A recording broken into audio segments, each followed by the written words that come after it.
നിങ്ങൾക്ക് സൗണ്ട് കേൾക്കാൻ പറ്റുമോയെന്ന് എനിക്കറിയത്തില്ല. പുറത്ത് നല്ല കാറ്റും മഴയുമാണ്.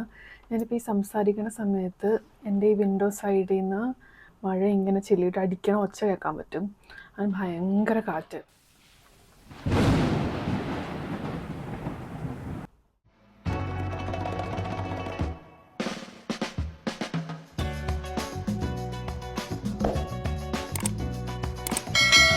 സോ ഞാൻ വിചാരിച്ചു, ഞാനങ്ങനെ വലിയ ഫേമസ് യൂട്യൂബറൊന്നുമല്ല. ഫസ്റ്റ് ഓഫ് ഓൾ ഞാൻ ജസ്റ്റ് എൻ്റെ ഒരു ടൈം പാസിന് വേണ്ടിയിട്ട്, ലൈക്ക് എനിക്കൊരു മെമ്മറി കീപ്പ് ചെയ്യാൻ വേണ്ടിയിട്ടൊക്കെ ആയിട്ട് ഞാൻ ചുമ്മാ സ്റ്റാർട്ട് ചെയ്തൊരു യൂട്യൂബ് ചാനലായിരുന്നു. ഞാൻ യൂസ് ചെയ്യുന്ന കുറേ പ്രൊഡക്ട്സൊക്കെ കാണിക്കാം. അപ്പോൾ ഞാൻ ആദ്യമൊക്കെ വീഡിയോ ഇട്ട സമയത്ത് അറിയുന്നവരൊക്കെ നല്ല വീഡിയോ എന്നൊക്കെ പറഞ്ഞു. പക്ഷേ അങ്ങനെ സബ്സ്ക്രൈബേഴ്സ് കുറവാണ്. ചോദിക്കാനൊന്നും പോയിട്ടില്ല. അത്യാവശ്യം അറിയുന്നവരോടൊക്കെ അങ്ങനെ ചോദിക്കും, അല്ലാത്തവരോടൊന്നും ചോദിക്കാറില്ല. ഇഷ്ടപ്പെട്ട് ലൈക്ക് അടിക്കട്ടെ, ആ ഒരു മൈൻഡാട്ടോ. ഇന്ന് ഞാൻ വിചാരിച്ചു, ഞാൻ എങ്ങനെയാണ് UK വന്നത് ആസ് എ നേഴ്സ് എന്നുള്ള ആ ഒരു ജേർണി. +2 കഴിഞ്ഞത് 2016 അപ്പോൾ ആ സമയത്ത് എനിക്ക് കൺഫ്യൂഷനായിരുന്നു ഏത് പ്രൊഫഷൻ എടുക്കണമെന്ന്. അപ്പോൾ എൻ്റെ ആഗ്രഹം എനിക്കൊരു ഫാഷൻ ഡിസൈനിങ് ഓർ പാട്ട് പാടാൻ എനിക്ക് ഭയങ്കര ഇഷ്ടമായിരുന്നു. പാട്ടുകാരി ആവണം, അങ്ങനെയൊക്കെ ഒരു ബന്ധവുമില്ലാത്ത കുറേ ആഗ്രഹങ്ങളുണ്ടായിരുന്നു ആ സമയത്ത്. വീട്ടിൽ പറഞ്ഞപ്പോഴത്തേക്കും നോർമലി അവരത് പറഞ്ഞു, നടക്കില്ല എന്ന് പറഞ്ഞു. പിന്നെ വീട്ടിൽ പപ്പയ്ക്കൊക്കെ ഭയങ്കര ആഗ്രഹമായിരുന്നു ഒരു നേഴ്സാക്കണം എന്ന്, ഭയങ്കര ആഗ്രഹമായിരുന്നു. സോ ഞാനങ്ങനെ +2 കഴിഞ്ഞു. വലിയ കുഴപ്പമില്ലാത്ത മാർക്കോടെ ഞാൻ പാസ്സായത്. അപ്പോൾ +2 ഞാൻ ബയോമാത്സ് അല്ലായിരുന്നു, ഞാൻ ഹോം സയൻസ് ആയിരുന്നു. അപ്പോൾ മാത്സിന് പകരം ഞങ്ങൾക്ക് ഹോം സയൻസ് എന്ന് പറഞ്ഞൊരു സബ്ജക്റ്റാണ്. അത് കുക്കിങ്ങാണ് മെയിൻ, പിന്നെ കുറേ ആർട്ട് കാര്യങ്ങളൊക്കെ ആയിരുന്നു പഠിച്ചുകൊണ്ടിരുന്നത്. അതുകൊണ്ട് കുഴപ്പമില്ലാതെ തന്നെ +2 കുഴപ്പമില്ലാത്ത മാർക്കോടുകൂടി ഞാൻ പാസ്സായായിരുന്നു.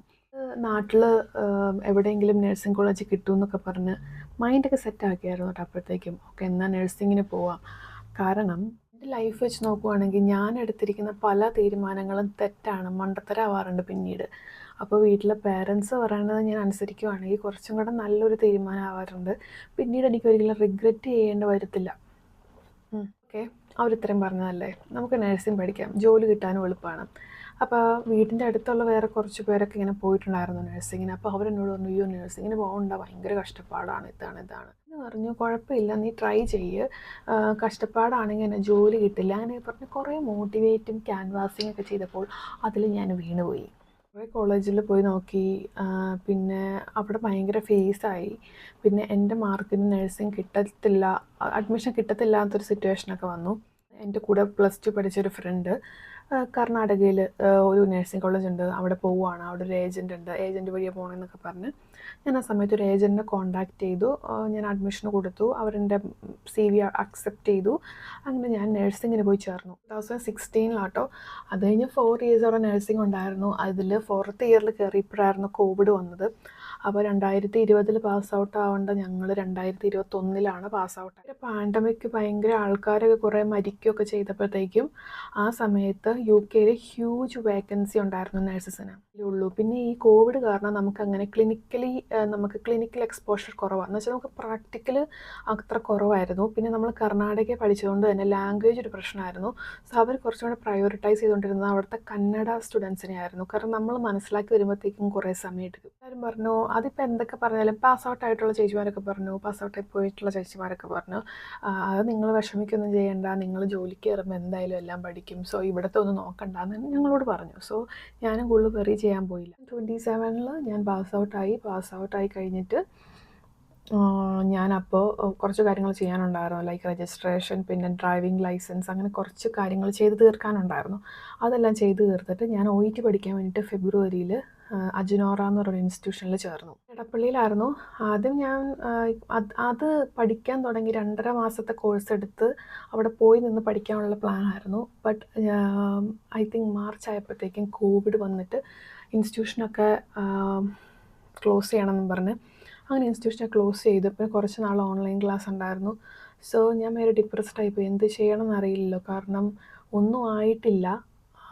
ദെൻ വീട്ടിൽ ആ സമയത്ത് ഇത്തിരി ഫിനാൻഷ്യലിയും പ്രശ്നമുണ്ടായിരുന്നു. സോ ഐ തോട്ട് എന്ത് ചെയ്യണം എന്നുള്ള കൺഫ്യൂഷനിലായിരുന്നു. അപ്പോൾ അതിൻ്റെ ഇടയ്ക്ക് കോവിഡ് ഡ്യൂട്ടി ഉണ്ട്, അത് വിളിച്ച് അന്വേഷിക്കുന്നു പോകാനായിട്ട്. അന്ന് നല്ല എമൗണ്ട് കിട്ടുമായിരുന്നല്ലോ. പിന്നെ അതെല്ലാം കഴിഞ്ഞിട്ട് ചേച്ചി തമിഴ്നാട്ടിൽ അപ്പോളോ ഹോസ്പിറ്റലിൽ കയറിയായിരുന്നു. അപ്പോൾ ഞാൻ വിചാരിച്ചു അവിടെ പോവാം, നല്ല സാലറി ഉണ്ട്, എന്നിട്ട് എപ്പോഴെങ്കിലും സമയം കിട്ടുമ്പോൾ നമുക്ക് OET പഠിച്ചിട്ട് എഴുതാം, വേറെ വഴിയില്ല, കാരണം ജോലി വേണം, പൈസ വേണം, അങ്ങനെയൊക്കെ ഒരു മൈൻഡായി. ഡേറ്റ് ഒന്നും എടുത്തില്ല കേട്ടോ.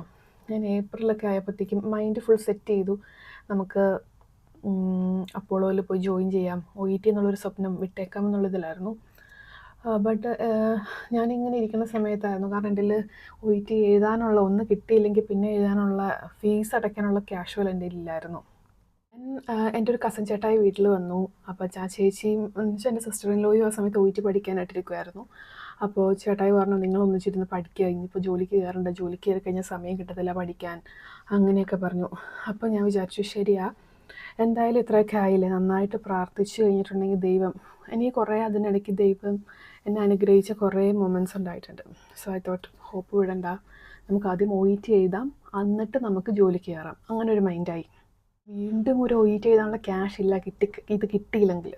ബട്ട് എനിവേ ഞാനും ചേച്ചി ഇരുന്ന് പഠിച്ചു, ഒന്നിച്ചിരുന്ന് സ്പീക്കിങ്ങും റൈറ്റിങ്ങും ലിസണിങ്ങും ഒക്കെ രാപ്പകലില്ലാത്ത പോലെ ഇരുന്ന് പഠിച്ചു. ചേച്ചിയുടെ എക്സാം കഴിഞ്ഞു. അത് കഴിഞ്ഞിട്ട് എൻ്റെ എക്സാം ആ സമയത്ത് 2021 ഓഗസ്റ്റിലായിരുന്നു എൻ്റെ എക്സാം. കാലടിയിലായിരുന്നു ഡേറ്റ് എടുത്ത്, തലേദിവസം പോയി താമസിച്ചു, അറിയാവുന്ന പോലെയൊക്കെ എങ്ങനെയൊക്കെയോ പഠിച്ച് ഞാൻ പോയി എക്സാം എഴുതി. അത് കഴിഞ്ഞ് 3 വീക്സോ 2 വീക്സ് കഴിഞ്ഞപ്പോൾ റിസൾട്ട് വന്നു, എനിക്ക് UK സ്കോറുണ്ട്. So it was my happiest day in my life. Like അന്ന് ആ റിസൾട്ട് പബ്ലിഷ് ആയപ്പോൾ എൻ്റെ വീട്ടിൽ പറഞ്ഞപ്പോൾ എൻ്റെ പേരൻസിൻ്റെ മുഖത്ത് സന്തോഷം, എൻ്റെ അനിയൻ്റെ മുഖത്ത് സന്തോഷം, എൻ്റെ അമ്മ വീട്ടിൽ അവരൊക്കെ എന്ത് ഹാപ്പി ആയിരുന്നു അറിയാം. ഒരു ടൈപ്പ് ഓഫ് ഹോപ്പാണല്ലോ നമ്മുടെ ലൈഫിട്ട് കിട്ടിയത്. പ്രോസസ്സിങ് സ്റ്റാർട്ട് ചെയ്തു. ഇപ്പോൾ ഞാൻ കോൺഫിഡൻസിന് വേണ്ടിയിട്ട് വീടിൻ്റെ അടുത്തുള്ള ഒരു ഹോസ്പിറ്റലിൽ കുറച്ച് നാൾ ജോലിക്ക് കയറി. അതിൻ്റെ ആവശ്യമില്ലായിരുന്നു, നമുക്ക് ഫ്രഷറായിട്ട് തന്നെ പോകുമായിരുന്നു. അപ്പോൾ ജോലിക്ക് അങ്ങനെ കയറിയതുകൊണ്ട് തന്നെ നമുക്ക് ഇത്തിരി ഡിലേ ആയിപ്പോയി നമ്മുടെ എക്സാമൊക്കെ എഴുതാൻ, CBT എഴുതാനായിട്ട്. അപ്പോൾ CBT ഞാനപ്പോൾ എനിക്ക് എഴുതാൻ പറ്റിയത് ജാനുവരി 2022 എഴുതിയത്. അപ്പോൾ അങ്ങനെ എഴുതി കഴിഞ്ഞിട്ട് 22 എഴുതി, അത് കിട്ടി. അതിൻ്റെ ഇടയ്ക്ക് എനിക്ക് ഇവിടുത്തെ ഇൻ്റർവ്യൂവും കിട്ടി, വിത്തിൻ 1 വീക്കിനുള്ള ഇൻ്റർവ്യൂവും കിട്ടി. അപ്പോൾ ഇവർ ബൾക്കായിട്ടായിരുന്നു കേരളത്തിൽ നിന്ന് സ്റ്റുഡൻസിനെ എടുത്തുകൊണ്ടിരുന്നത്, പഠിച്ചിറങ്ങിയിട്ടുള്ളവരും സ്റ്റിൽ വർക്കിംഗ് ആയിട്ടുള്ളവരും. ഞാൻ സ്റ്റിൽ വർക്കിംഗ് കാണിച്ചാണ് ഇങ്ങോട്ട് പോകുന്നത്.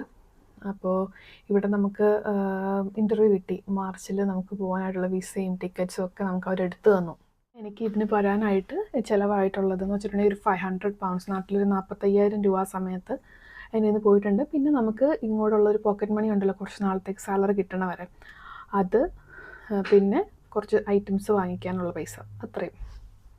അങ്ങനെ ഞാൻ നോർത്തേൺ അയർലൻഡ് എന്ന് പറഞ്ഞ സ്ഥലത്ത് UK എനിക്ക് കിട്ടി. അപ്പോൾ കസിൻസൊക്കെ അവിടെയുണ്ട്. നോർത്തേൺ അയർലൻഡ് നല്ല അടിപൊളി സ്ഥലമാണ്, പ്രോപ്പർ ബെൽഫാസ്റ്റ് നല്ല സ്ഥലമാണെന്നൊക്കെ പറഞ്ഞ് ഞാൻ അങ്ങോട്ടായിരുന്നു വന്നത്. വന്നു കഴിഞ്ഞിട്ട് നമുക്ക് നമ്മുടെ ട്രസ്റ്റിൻ്റെ കീഴിൽ 4 ഹോസ്പിറ്റലുണ്ടായിരുന്നു. അപ്പോൾ 4 ഹോസ്പിറ്റലിൽ ഒരു ഹോസ്പിറ്റലിനെ അലോക്കേറ്റ് ചെയ്തു.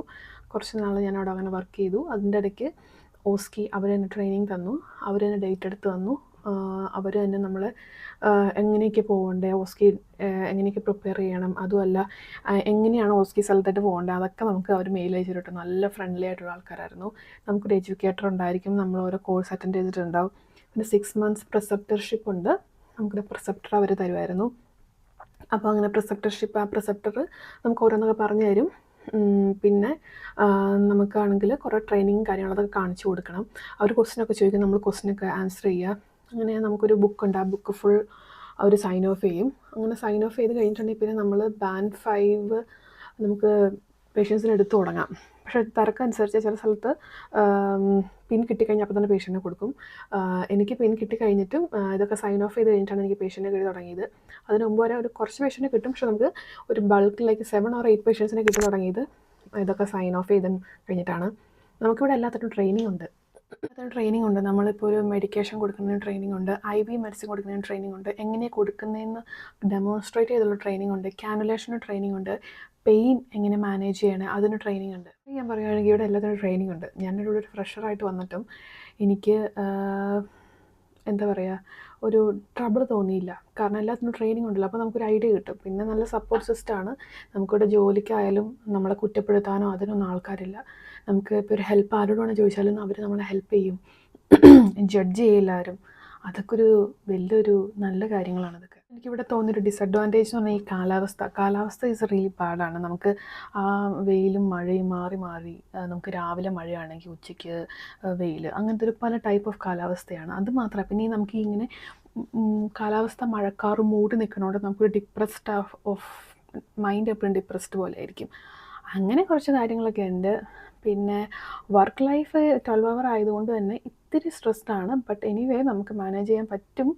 പക്ഷേ നാളെ ഇപ്പം എനിക്കൊരു കൊച്ചുണ്ടായി കഴിഞ്ഞിട്ടുണ്ടെങ്കിൽ ആ കൊച്ചുമായിട്ട് മാനേജ് ചെയ്യാൻ പറ്റുമോ, അതൊക്കെ ഇത്തിരി സ്റ്റാർട്ടിങ് ട്രബിൾ ഉണ്ടായിരിക്കും. ബട്ട് മാനേജ് ചെയ്യാൻ പറ്റും. പിന്നെ മാനേജേഴ്സ് ആയാലും എല്ലാവരും നല്ല ഫ്രണ്ട്ലിയാണ്. നമുക്ക് എന്ത് സപ്പോർട്ട് വേണമെങ്കിലും തരുന്ന ആൾക്കാരാണ്. That's it. പിന്നെ നമ്മൾക്ക് വേണമെങ്കിൽ ഡ്യൂട്ടിയോ മേക്കപ്പ് ഇട്ടുകൊണ്ടൊക്കെ പോകാം, അതിനൊന്നൊരു പ്രശ്നമില്ല. നമ്മൾ വൃത്തിയായിട്ടിരിക്കുക, അത് നമ്മുടെ കോൺഫിഡൻസാണ്. പിന്നെ എന്താ, പിന്നെ നെയിൽ പോളിഷ് ഒന്നും ഇടാൻ പാടില്ല. ആ യൂണിഫോം പോളിസി അനുസരിച്ചുള്ള യൂണിഫോം വേണം ഇടാനായിട്ട്. അങ്ങനെ ചിന്ന ചിന്ന കാര്യങ്ങൾ. സോ എനിക്ക് ഫസ്റ്റ് ചാൻസിൽ OET കിട്ടിയതുകൊണ്ട് പെട്ടെന്ന് എല്ലാ കാര്യങ്ങളും ചെയ്തു വരാൻ പറ്റി. അത് കഴിഞ്ഞിട്ട് പിന്നെ വലിയൊരു ഡിലേ ഉണ്ടായിരുന്നു റിക്രൂട്ട്മെൻറ്റിന്. സോ എനിവേ ഇപ്പോൾ 4 ഇയേഴ്സിന് മേളിലായി UK കുഴപ്പമില്ല. അതിനിടയിൽ കല്യാണം കഴിഞ്ഞു. പിന്നെ ഞാൻ അയർലൻഡിൽ നിന്ന് വെച്ചാൽ നോർത്തേൺ അയർലൻഡിൽ നിന്ന് വെയിൽസിലേക്ക് മൂവ് ചെയ്തു. ഇപ്പോൾ വെയിൽസിൽ വേറൊരു ഹോസ്പിറ്റലിലാണ്. പുതിയൊരു ഹോസ്പിറ്റലിലേക്ക് വരുമ്പോൾ സ്റ്റാർട്ടിങ് ട്രബിൾ ഉണ്ടായിരിക്കും. അതൊന്ന് റിക്കവർ ആവാനും വേണം, കുറേ സമയം എടുക്കും. അപ്പോൾ അങ്ങനെയൊക്കെ. So I enjoyed my profession. പിന്നെ ഇപ്പോൾ ഇവിടുത്തെ ഒരു ഇയർ തുടങ്ങുന്നതെന്ന് പറഞ്ഞിട്ടുണ്ടെങ്കിൽ ഏപ്രിലാണല്ലോ. അപ്പോൾ നമുക്ക് സാലറിയൊക്കെ നമുക്ക് ഇൻക്രിമെൻറ്റും കാര്യങ്ങളൊക്കെ ഏപ്രിലൊക്കെ ആകുമ്പോഴത്തേക്കും നമുക്ക് ഓരോ വർഷം ഇത്തിരി കൂടും. പിൻ കിട്ടിക്കഴിഞ്ഞിട്ടും ഇത്ര വർഷം കഴിയുമ്പോൾ നമ്മുടെ പെർ അവറായിട്ടുള്ള ആ ഒരു പേയ്മെൻറ്റും കൂടും. So it is really good. കുഴപ്പമില്ല. ഞാനിവിടെ വന്നേ പിന്നെ എനിക്ക് ആരും ഡിപ്പെൻഡ് ചെയ്യാതെ നമുക്ക് ഇഷ്ടമുള്ള സാധനങ്ങൾ വാങ്ങിക്കാം, ഇഷ്ടമുള്ള സ്ഥലത്ത് പോവാം. ആരും നമ്മളോടൊന്നും ചോദിക്കാൻ വരത്തില്ല. ഇനിയും ലൈഫിൽ കുറച്ച് കാര്യങ്ങൾ ചെയ്യാനുണ്ട്. എല്ലാം ചെയ്യാൻ പറ്റുമെന്നുള്ളൊരു വിശ്വാസത്തിലിരിക്കുന്നു. എല്ലാം നടക്കും. ഇതിനൊക്കെ മെയിനായിട്ട് വേണ്ടൊരു കാര്യമാണ് ദൈവവിശ്വാസം. ദൈവത്തോട് എപ്പോഴും കൂടെ നിൽക്കുക. ലൈക്ക് ഓരോ പേഷ്യൻസിനും മെഡിസിൻ കൊടുക്കുമ്പോഴും പ്രാർത്ഥിച്ചാണ് കൊടുക്കുന്നത്. കാരണം നമ്മൾ ആർക്കൊരു പ്രശ്നം ഉണ്ടാക്കരുത്. അങ്ങനെയൊക്കെ. So that is today's video. ഞാൻ എൻ്റെ ഒരു ജേർണി ഷെയർ ചെയ്യാമെന്ന് വിചാരിച്ചു. സോ ഇതായിരുന്നു എൻ്റെ journey UK. Hope you enjoyed the video.